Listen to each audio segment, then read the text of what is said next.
Sa muling pagliyab ng aksyon at drama sa telebisyon, handog ni Coco Martin ang Sigabo, isang proyektong inaasahang magdadala ng kakaibang init at intensity sa mga manonood. Isa sa pinaka-inaabangan sa seryeng ito ay ang makulay at powerhouse na bagong cast na pinubuo ng ilan sa pinakamahuhusay na artista sa industriya. Narito ang ilan sa mga artistang kabilang at kung bakit sila nababagay sa Sigabo. Sue Ramirez, kilala sa kanyang versatility, kayang-kaya niyang maghatid ng emosyonal at matapang na karakter na babagay sa matinding drama ng serye. JC De Vera, may natural na angas at intensity. Swak siya sa mga role na may halong aksyon at lalim. JM De Guzman, isa sa pinakamahusay sa pagganap ng complex characters, kayang ipakita ang madilim at masalimuot na bahagi ng kwento. Joey Marquez, ang kanyang karisma at experience ay magdadagdag ng bigat at authority sa serye. Smuglaz, bilang rapper at performer, may kakaibang street credibility na babagay sa urban theme ng Sigabo. Basilio, may natural na tapang at authenticity na angkop sa mga karakter na galing sa lansangan. Jong Hilario, kilala sa kanyang pisikal na presensya at action roles, siguradong may impact sa fight scenes. Vong Navarro, bukod sa pagiging komedyante, kaya rin niyang maghatid ng seryosong performance na may kakaibang dating. Empoy Marquez, magdadala ng balancing comic relief habang nananatiling relatable sa audience. Nico Natividad, may natural na karisma at lakas ng appeal sa masa bagay sa ensemble cast.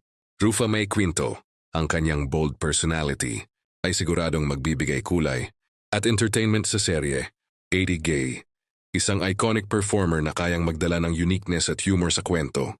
Dante Rivero, isang haligi ng industriya, ang kanyang presence ay nagbibigay kredibilidad at lalim sa anumang proyekto. Richard Kwan, eksperto sa pagganap ng authoritative roles, bagay sa mga karakter na may impluensya at kapangyarihan. Mark Solis, may natural intensity na akma sa mga dramatic at emotional na eksena. Art Acuña, kilala sa kanyang pagiging versatile actor, kayang sumabay sa kahit anong klase ng role. Soliman Cruz, may kakaibang depth sa pag-arte na nagbibigay ng realism sa bawat eksena. Lau Rodriguez, sanay sa indie at mainstream roles, kayang magbigay ng grounded at authentic na performance. Catherine Luna, magbabalik sa showbiz, ang isa sa mahusay na aktres ng kanyang henerasyon. Ito nga ang magsisilbing pagbabalik niya sa pag-arte matapos ang ilang taon. Carmi Martin, isang veteranong aktres na may kakayahang magdala ng emotional sa serye, lalo na sa mga dramatic na eksena maging sa komedya. Janda Romero, kilala sa kanyang refined acting at versatility na nagbibigay ng sophisticated layers sa kwento. Gerald Napolis, may kakayahang magdala ng energy at tension sa bawat eksena, perpekto sa role na may halong aksyon, drama at comedy. Ray Campanilla, ang kanyang karanasan bilang public figure ay nagbibigay authenticity at credibility sa papel niya sa serye.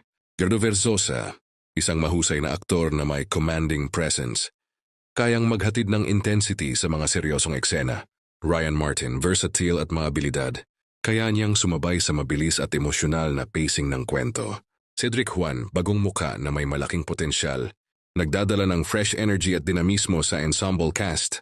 May special participation din ang aktor na si Dennis Trillo, isa sa pinaka-respected na aktor sa industriya, tiyak na magdadala ng malalim at makapangyarihang performance sa kanyang karakter. John Prats, may kakayahang magdala ng light-hearted moments at relatability habang sinusuportahan ang seryosong tono ng kwento. Sa kombinasyon ng mga veterano at bagong talento, malinaw na ang Sigabo ay puno ng kwento, aksyon at emosyon, isang serye na siguradong magpapaliyab sa damdamin ng mga manonood.